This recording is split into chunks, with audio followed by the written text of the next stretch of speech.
Next day, Buddha was invited to the king for dinner.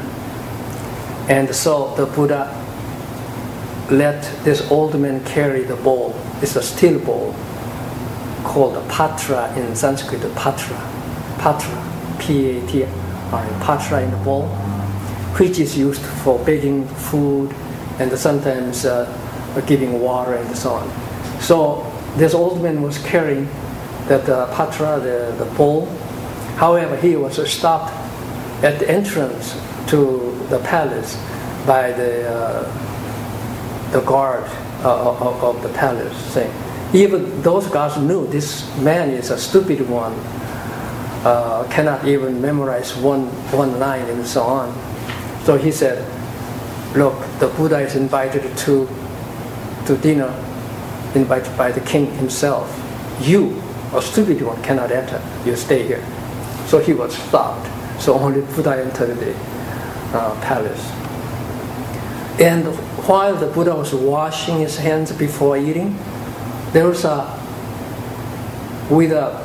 like a ghost, long arm with the bowl, which was reaching very long. Okay, and the people there were surprised and stunned to say, "Whose arm is this?" And the Buddha said, "It is my disciple, the old man's hand," because his faith and devotion is so sincere and deep. You can see his spirit comes in even here. And the king said, but we have heard that this man is so stupid and dull, he can't even memorize one line. How come this man has reached such a high stage of practice? And then Buddha says, to practice the truth, you don't need to read so many lines or pages or books. You don't have to. If you can memorize one line and you can put it into practice, that is sufficient for you to realize a Buddhahood. That's all. And that is a story which has great implications. In this country, there are many, thousands of thousands these days who are turning to Buddhism. And then they think that they can learn a lot from translated English translation of the Buddhist scriptures or writings, and then reads a lot of them. However, they don't get the spiritual power. Why? Because they have a misunderstanding of what the whole Buddhism is. Buddhist truth is practice. Practice. If you can't really guard your mouth, if you can't understand the meaning of what the Buddha is teaching, and if you cannot keep the precepts of do not kill, do not steal, do not commit sexual misconduct, it's like a broken bowl. To carry water, you need an unbroken bowl. And violating those teachings, like precepts, and trying to reach enlightenment, no way. Our bowl is the precepts. Water in the bowl is meditation. Meditation, calmness.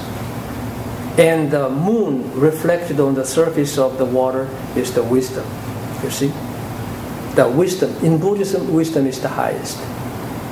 However, this wisdom you cannot gain unless that is the still water. If the water is moving, meaning you don't have a Zen mind, disturbed all the time, you cannot have the reflection of the wisdom.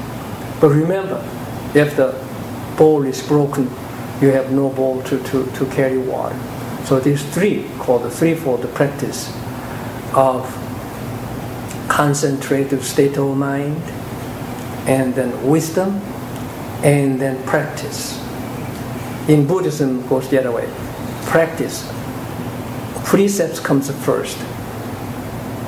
And if your mind is disturbed and doing something wrong, and try to meditate and get enlightenment, No, it's like trying to receive water with a broken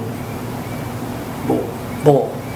So, precepts first, and then comes concentration, concentrated state of mind.